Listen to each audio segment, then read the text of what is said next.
الفت و میرزا شریف میخواند: کوی عشق است و بس ناموس سلام است اینجا، صد چو محمود به هر گوشه غلام است اینجا. طالبی دانه در این دام در افتاد مدام، دانه که از خال بود دانه و دام است اینجا. بوته در کش که در این بزم گاهی حادثه خیز، هر چیز جز باده بود جمله حرام است اینجا. زهر غم نوش کن و لب به شکایت مگشا، که شکایت ز الم شیوه عام است اینجا. موسی و لاف مزن طاقت دیدارت نیست، پرتو نوری تجلی چو تمام است اینجا. در پی مستی هر شام خمار سحر است، میرزا شریف و بزم فرهناک کدام است اینجا.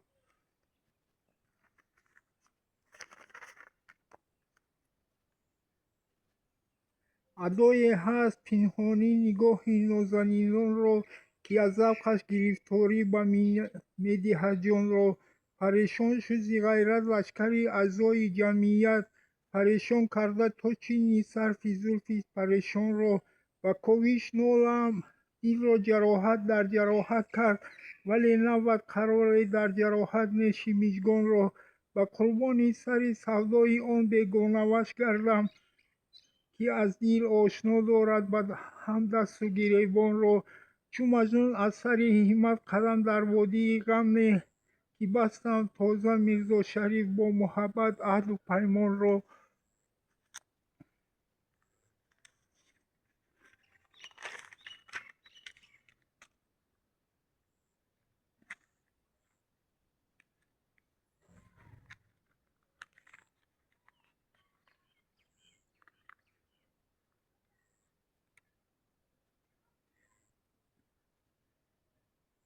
گرچه من لیلی اساسم دل چو مجنون در هواست، سر به صحرا میزنم لیکن حیا زنجیری پاست.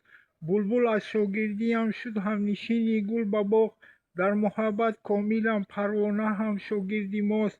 در نهان خونیم ظاهر گرچه رنگی نازنین، رنگ من در من نهان چون رنگ سرخن در حناست. بس که باری غم برون انداختم بر روزگار، جامه نیلی کرد اینک بین که پشت او دوتاست. دختر شاهم ولی رو به فقر آوردم، زیب و زینت بس همینم نام من زیب و نیساست.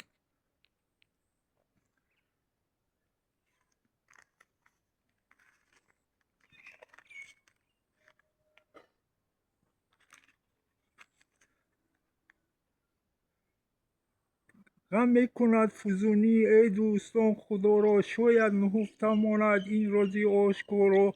ما را چو موم بگداخت این آتش محبت، تا چند باشد عزیز در سینه سنگ خارا. مردیم و گردش چرخ رحمی نکرد بر ما، تا کی توان به دشمن صاحب دلان خدا را. مستی و تنگ دستی بدنام خلق سازد، با طرزش چی نسبت درویشی بینوا را.